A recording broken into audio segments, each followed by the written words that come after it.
आदिकाल की चित्रकला, भारतीय चित्रकला एवं मूर्तिकला का इतिहास, पेज संख्या 45 डॉक्टर रीता प्रताप। चित्रकला के 6 अंग। जयपुर के राजा जयसिंह प्रथम की सभा के विख्यात विद्वान राजपुरोहित पंडित यशोधर ने 11वीं शताब्दी में कामसूत्र की टीका जयमंगला नाम से प्रस्तुत की और कामसूत्र के प्रथम अधिकरण के 3रे अध्याय की टीका करते हुए यशोधरा ने आलेख्य अर्थात चित्रकला के 6 अंग बताए। इसी प्रकार श्री अवनीन्द्रनाथ ठाकुर ने कला पुनर्जागरण हेतु चित्र सृजन के अतिरिक्त प्राचीन कला साहित्य की ओर भी कला मनीषियों का ध्यान आकृष्ट किया। इसी धुन में उन्होंने Indian society of oriental art के प्रकाशन के योजनांतर्गत षडांग 6 लिम्स ऑफ पेंटिंग नामक पुस्तिका का प्रकाशन 1921 में कराया। उनकी इस पुस्तिका का आधार कामसूत्र में वर्णित 64 कलाओं के चौथे स्थान पर आलेख्यम यानी चित्रकला के संदर्भ में यशोधरा पंडित की कामसूत्र वाली टीका जयमंगला 11वीं-12वीं शताब्दी वाला ये श्लोक जो इस प्रकार है, रूप भेदाः प्रमाणानि भावलावण्य योजनम सादृश्यम वर्णिका भंग इति चित्र खडंगकम। इसमें चित्रकला के 6 भाग बताए गए हैं जो निम्न है: रूप भेद, प्रमाण, भाव, लावण्य, योजना, सादृश्य और वार्णिका भंग। ये 6। रूप भेद, रूप भेदा, अ नॉलेज ऑफ अपीयरेंसेस, दृष्टि का ज्ञान। प्रमाण, ठीक अनुपात, नाप तथा बनावट, अ करेक्ट परसेप्शन या measure and structure of forms. भाव, आकृतियों में दर्शक को चित्रकार के हृदय की भावना दिखाई दे, the action of feeling on form. लावण्य, योजना, कलात्मक तथा सौंदर्य का समावेश, infusion of grace, artistic representation. 5वां, सादृश्य, देखे हुए रूपों का समान आकृति, सिमिलीट्यूड्स। और 6ठा है वर्णिका भंग यानी रंगों तथा तूलिका के प्रयोग में कलात्मकता यानी artistic manner in using the brush and colours. आइए इनकी चर्चा विस्तार से करते हैं। Page number 46। रूप भेद। कलाकार के चित्र भूमि पर अंकन प्रारंभ करते ही रूप का निर्माण भी प्रारंभ हो जाता है और रूप सृजन के साथ ही चित्रभूमि सक्रिय हो जाती है। प्रत्येक आकृति में ऐसी भिन्नता या चारित्रिक विशेषता प्रदर्शित होनी चाहिए, इससे अमुक आकृति को पहचाना जा सकता है, यानी माता के रूप से माता और छाया के रूप में छाया का आभास हो, तभी रूप रचना सार्थक और सत्यता लिए होगी। रूप का साक्षात्कार आत्मा तथा आँखों दोनों द्वारा किया जा सकता है।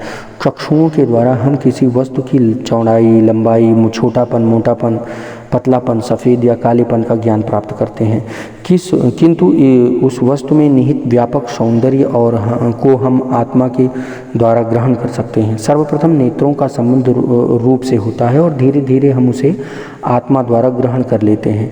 यह वस्तु छोटी है, यह बड़ी है, यह एक कोण है, यह नाना कोण है, यह कठिन है, यह कोमल है। इस प्रकार हम एक वस्तु की दूसरी वस्तु से तुलना कर अपनी आँखों द्वारा उनके रूप भेद को समझने लगते हैं।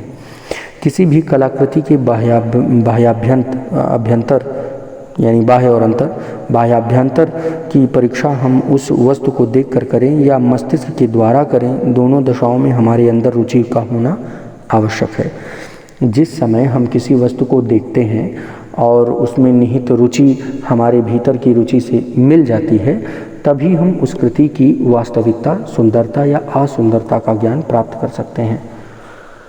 इस प्रकार किसी भी कलाकृति में रूप एवं रेखा जितनी स्पष्ट, स्वाभाविक और सुंदर होगी, चित्र उतना ही उत्कृष्ट होगा, सुंदर होगा। अजंता के माता पुत्र वाला चित्र या पद्मपाणि बोधिसत्व वाले भगवान बुद्ध का विशाल रूपांकन रूप भेद का सार्थक उदाहरण है। इसी प्रकार राजस्थानी चित्रों में कृष्ण लीला विषयक एवं मुगल चित्रों में दरबार दृश्यों में शहंशाह की शबीह रूप के भेद को दर्शाती है। अतः रूप का निर्माण तथा चित्र में विभिन्न रूपों का नंदित संयोजन तभी संभव है जब चित्रकार रूप अर्थ एवं रूप भेद में पारंगत हो। इस प्रकार रूप भेदों में अनभिज्ञ होने के कारण चित्रों की वास्तविकता को नहीं आंका जा सकता। दूसरा, प्रमाण। रूप भेदाः प्रमाणानि भावलावण्य योजनम सादृश्यम वर्णिका भंग इति चित्र षडंगकम। प्रमाण दूसरा, इसका अर्थ आकृतियों का ठीक ज्ञान। इसे संबद्धता का सिद्धांत भी कहा जाता है। यह आकृतियों का माप या फैलाव तथा सभी आकृतियों का एक दूसरे से संबंध और आकृतियों के तान तथा वर्ण इत्यादि का चित्रभूमि से संबंध निश्चित करता है। प्रमाण चित्र विद्या का वह अंग है, यानी प्रमाण जो है, प्रमाण जिसकी हम बात कर रहे हैं, जिसको अकरेक्ट परसेप्शन कहते हैं हम, measure and structure of form. तो प्रमाण चित्र विद्या का वो अंग है जिसके द्वारा हम प्रत्येक चित्र का मान निर्धारित कर सकते हैं, मूल वस्तु की यथार्थता का ज्ञान उसमें भर सके। इसीलिए प्रत्येक कलाकार में पर्याप्त प्रमाण शक्ति का होना आवश्यक है, तभी वह अपनी कृति में चित्रकला के इस विशेष गुण का सन्निवेश कर सकता है। अनुपात के लिए उचित ज्ञान को प्रमा के नाम से भी संबोधित किया जाता है। यह प्रमा हमारे अंतःकरण का ऐसा मापदंड है जिससे हम सीमित और अनंत दोनों प्रकार की वस्तुओं को नाप सकते हैं। प्रमा से केवल समीप या दूरी का ही बोध नहीं होगा, अपितु किस वस्तु को कितना दिखाने से वह अधिक मनोहारी हो जाएगा, मनोहारी लग सकती है, इसका भी निश्चय करता है। उदाहरण के लिए ताजमहल अपने बहुमूल्य होने के कारण सुंदर नहीं है, बल्कि उसकी परिमिति ने ही उसको श्रेष्ठ और सुंदर बनाया है। प्रमा द्वारा ही हम मनुष्य, पशु, पक्षी आदि की भिन्नता और उनके विभिन्न भेदों को ग्रहण कर सकते हैं। प्रमा के द्वारा पुरुष और स्त्री की लंबाई में क्या भेद होना चाहिए, उनके समस्त अवयवों का समावेश किस क्रम में होना चाहिए तथा देवताओं और मनुष्यों के चित्रों में कद क्या मान है, यह प्रमा वाले प्रमाण के द्वारा ही निर्धारित किया जा सकता है। और भीमकाय आकृति शक्ति का प्रदर्शन तो करती हैं लेकिन सौंदर्य प्रदान नहीं करती हैं। रावण का बृहद एवं अतिशय प्रमाण वाला रूप श्री राम के सौम्य व उचित प्रमाण वाले रूप के सामने कलात्मक आधार पर फीका लगता है। चित्राचार्य जो हैं, यानी चित्राचार्यों ने प्रमाण के आधार पर 5 प्रकार के रूपों का वर्णन किया, जो इस प्रकार है। पहला, मानव 10 ताल। दूसरा, भयानक 12 ताल। तीसरा, राक्षस 16 ताल। कुमार 8 ताल और बाल 5 ताल। आइए देखते हैं। पहला है मानव 10 ताल। उदाहरण के लिए जैसे पांडव, राम, कृष्ण, शिव 10 ताल के। और भयानक 12 ताल माने जैसे भैरव को, वाराह को, भयानक, ये 12 ताल के होंगे। राक्षस 16 ताल, कंस, रावण इत्यादि। और कुमार 8 ताल जैसे वामन। बाल यानी बच्चे, बालक, बाल 5 ताल जैसे बाल गोपाल। भारतीय कला मनीषियों ने प्रमाण को ताल यानी या कार्य प्रमाण अथवा मनोत्पत्ति के नाम से भी संबोधित किया है। उदाहरण के लिए अपभ्रंश चित्रों में मनुष्य, पक्षियों एवं पेड़ों के आलेखन में मनोत्पत्ति का अभाव होने से वे नीरस लगते हैं, क्योंकि संबद्धता के सिद्धांत के आधार पर वे आलेखन से अलग थलग अभिव्यंजक होते हुए भी अरुचिकर हैं। अतः एक चित्रकार के लिए उचित प्रमाण की व्यवहार हेतु अपनी प्रमा शक्ति का अबाध विकास करना अति आवश्यक है। तीसरी बात है भाव। 6 भाग चित्रकला के 6 अंग बताए गए हैं। रूप भेदा प्रमाणानि भाव लावण्य। भाव इसके बाद चौथा लावण्य। भाव में क्या है? चित्र में पेज नंबर 48, चित्र में रूप के प्रामाणिक होने के साथ साथ उसमें भाव युक्त सौंदर्य भी होना चाहिए। भाव कहते हैं आकृति की भंगिमा को, उसके स्वभाव, मनोभाव और उसकी व्यंग्यात्मक प्रकृति को, प्रक्रिया को। इसे आँखों से भी पकड़ा जा सकता है, जैसे आकृति की भंगिमाओं से, जैसे नए फूल, हरे पत्ते, झुके वृक्ष, गाल पर हाथ रखकर बैठना, आँखों पर आंचल डाल कर रोना, ये सब भाव को दर्शाते हैं। भारतीय दर्शन शास्त्र और काव्य शास्त्र में भावों की महत्ता पर बहुत ही बारीकी से विस्तार में विचार किया गया है। शरीर और इंद्रिय सभी में विकार की स्थिति पैदा करना भाव का कार्य है। विभाव जनित चित्तवृत्ति का नाम भाव है। विभाव जनित चित्तवृत्ति का नाम भाव है। निर्विकार चित्र में प्रथम विक्रया की उत्पत्ति भाव के द्वारा ही होती है। उदाहरण ले लीजिए, एक योगी योग से विचारों को शुद्ध करके अपनी आत्मा से संबंध स्थापित करता है तथा चित्रकार भी अपने मानस के रूप रचकर चित्रभूमि पर उसे रेखांकित करता है। आँखों का चितवन, भंगिमा, हस्त मुद्राओं तथा वर्ण व्यवहार एवं संयोजन शैली में भाव की एक सहज अभिव्यंजना संभव हो जाती है। अंडाकार चेहरा सात्विकता का भाव प्रदान करता है, जबकि पान के पत्तों वाला चेहरा चंचलता का द्योतक होता है। इसी प्रकार मीनाक्षी चंचलता, मृगाक्षी सरलता और निरपराधिता, मतलब मृगाक्षी जो होती है सरलता और निरपराधिता को, और पटोलाक्षी सात्विकता व शांति एवं खंजनाक्षी प्रसन्नता आदि भावों को प्रदर्शन करती है। माने आँखें भी इन सब चीज़ों को दर्शाती हैं। जिस प्रकार समभंग सौम्यता का परिचायक है, वहाँ अन्य भंगिमाएँ मतलब त्रिभंग, अभंग, अतिभंग क्रियाशीलता व प्रखरता का द्योतक है। इस प्रकार चित्र में भाव भंगिमा दर्शाना तो सरल है, पर व्यंग्य देना सरल नहीं। उदाहरण के लिए भिखारी को दिखाना हो तो उसका पुराना कटोरा दिखाने से आशय पूर्ण नहीं होता। अतः व्यंग में दुर्बल, फटेहाल भिखारी एवं टूटे फूटे पात्र का अंकन भी करना होगा। भाव की ऐसी समस्या का समाधान व्यंजना शक्ति से किया जाता है। ऐसी दशा में कलाकार चित्र की पृष्ठभूमि में ऐसे प्रतीकों का या सहायक रूपों का संयोजन करता है जिससे अभीष्ट भाव का उदय हो। भाव व रस की प्रधानता के कारण ही राजस्थानी चित्र शैलियाँ आज संसार में सर्वश्रेष्ठ मानी जाती हैं, क्योंकि सच ही कहा गया है कि रस में से परमानंद की प्राप्ति होती है। रसो वैसा, यही भारतीय चित्र की आत्मा है, सौंदर्य है। इस प्रकार चित्रकला में भावाभिव्यंजना को बड़ा महत्व दिया गया है। भिन्न भावों की अभिव्यंजना से शरीर में भिन्न भिन्न विचारों का जन्म होता है और भाव एक मानसिक प्रक्रिया भी है। मन में जिस रस का जो भाव पैदा होता है उसी के अनुसार शरीर में भी परिवर्तन के लक्षण प्रकट होते हैं। भावाभिव्यंजना के दो रूप हैं, प्रकट और प्रच्छन्न। प्रकट भाव रूप को हम आँखों से प्रकट कर सकते हैं, किंतु उनके प्रच्छन्न स्वरूप को व्यंजना के द्वारा अनुभव कर सकते हैं।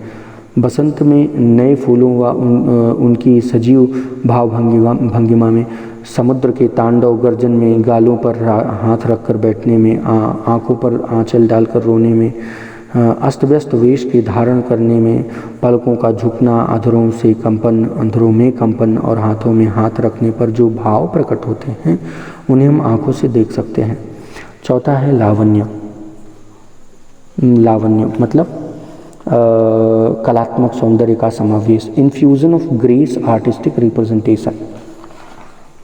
लावण्य कहते हैं रूप परिमिति को। रूप, प्रमाण और भाव होने के साथ साथ चित्र में लावण्य होना भी परमावश्यक है।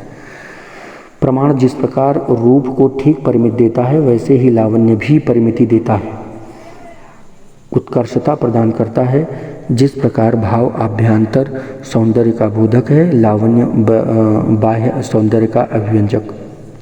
चित्र में अलंकृति का समावेश लावण्य की बाह्य योजना द्वारा संभव है। इससे चित्र में कांति और छाया का सुंदर समावेश होता है और चित्र को नयनाभिराम एवं प्राणवान बनाया जाता है। जिस प्रकार रुचि रूप को दीप्ति देती है, उसी प्रकार लावण्य भाव को दीप्ति देता है। यह भोजन में नमक की भांति सदैव रूप में निहित रहता है। लावण्य चित्र में सबसे अधिक कार्य करता है, लेकिन उसका आडंबर सबसे कम होता है। रूप गोस्वामी ने मोती की तरलता की भांति अंगों को शोभित करने वाले गुण को लावण्य कहा है। लावण्य योजना भाव का अवरोधक न होकर उसकी सौंदर्यानुभूति एवं कांति को बढ़ाता है। प्रमाण और रूप की समुचित योजना के बावजूद लावण्य के बिना चित्र में सुंदरता की अभिव्यंजना हो ही नहीं सकती। लावण्य तो मानो कसौटी पर सोने की रेखा है अथवा पहनने की साड़ी पर सुनहरी किनारी।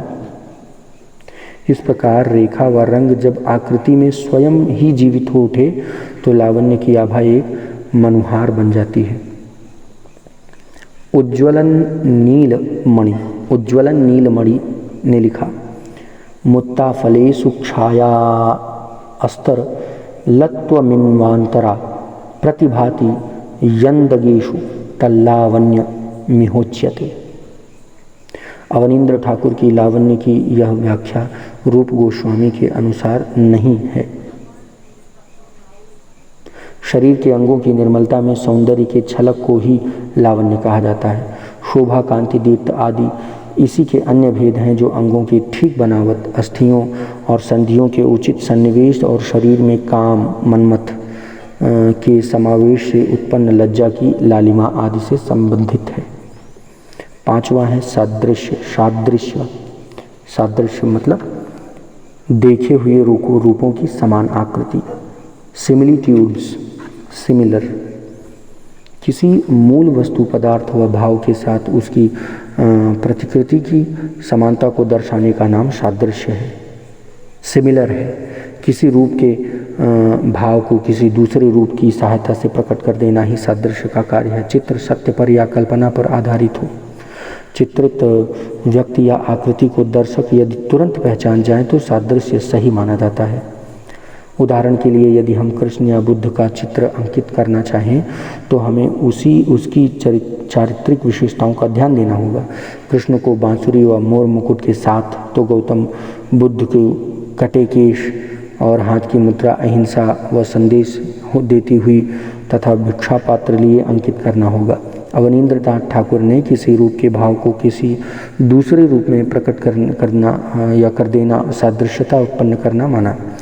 यदि एक वस्तु से दूसरी वस्तु का भाव उत्पन्न होता है या भिन्नता होती है, इसके बावजूद यदि दोनों वस्तुओं में समानता है तो उनका अपना अपना स्वभाव है। लहरदार आकृति की समानता होने के कारण वेणी से सर्प सादृश्य किया गया है, परंतु ये दोनों भिन्न हैं क्योंकि सर्प का धर्म जमीन पर सरकना और वेणी का धर्म सिर से लटकना। यदि जमीन पर वेणी पड़ी हो तो उसका धर्म सर्प का भय दिखाना नहीं। सादृश्य तभी सही व सच्चे रूप में होगा जब जहांगीर के चित्र को दर्शक जहांगीर का ही कहें, औरंगजेब नहीं। विष्णु धर्मोत्तर पुराण के अंतर्गत चित्र सूत्र नामक अध्याय में सादृश्य को प्रमुख वस्तु माना गया है। चित्र सादृश्य करणम प्रधानम परिकीर्तितम, चित्र सूत्र में ऐसा लिखा गया है। और छठवां चित्रकला का छठा अंग वर्णिका भंग। वर्णिका भंग माने रंगों तथा तूलिका के प्रयोग में कलात्मकता, artistic manner in using the brush and colour. नाना वर्णों की सम्मिलित भंगिमा को वर्णिका भंग कहते हैं। वर्ण ज्ञान और वर्णिका क्योंकि खडंग साधना की सबसे अधिक कठोर साधना है। किस स्थान पर किस रंग का प्रयोग करना चाहिए, किस रंग के समीप किसका संयोजन होना चाहिए, ये सभी बातें वर्णिका भंग के द्वारा ही जानी जा सकती हैं। रंगों के भेद भाव से ही हम वस्तुओं की विभिन्नता व्यक्त करने में समर्थ हो सकते हैं। चित्र षडंगों में वर्णिका भंग का स्थान सबसे बाद में इसीलिए रखा गया है क्योंकि षडंग साधना का चरम बिंदु है। शेष पांचों अंगों की सिद्धि हम कागज पर बिना एक भी रेखा खींचे केवल मन और दृष्टि की गंभीर चिंतन के द्वारा भी कर सकते हैं, किंतु वर्णिका भंग के ज्ञान के लिए हमें तूलिका लेकर दीर्घ अभ्यास करना पड़ेगा।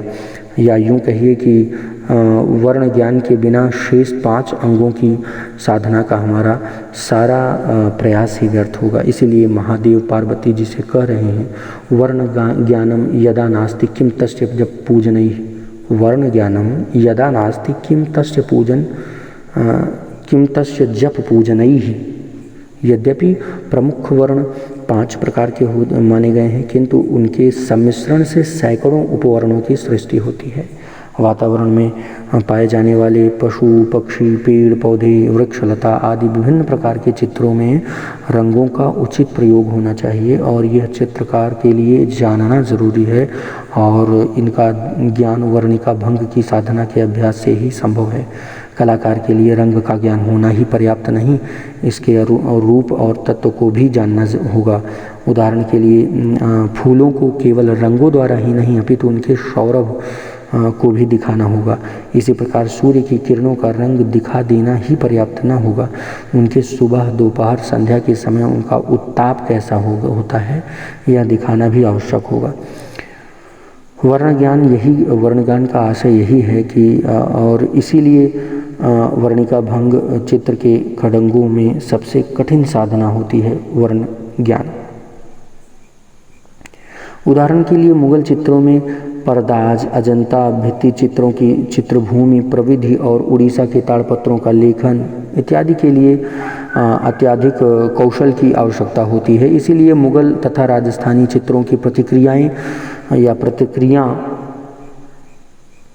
क्षमा करें, इसीलिए मुगल तथा राजस्थानी चित्रों की प्रतिकृतियां करने के लिए नौसिखिए चित्रकारों को आज भी परंपरागत शैली में प्रवीण करने के लिए उन्हें वसली की तैयारी और के माध्यम से प्राथमिक ज्ञान दिया जाता है। तो आज के लिए बस इतना ही। अगले अंक में हम लोग मिलेंगे पेज नंबर 53 से बौद्ध काल की चित्रकला, जिसमें अजंता, बाघ, बादामी, सिगरिया, सित्तन, वासल आदि है। इतने के लिए धन्यवाद।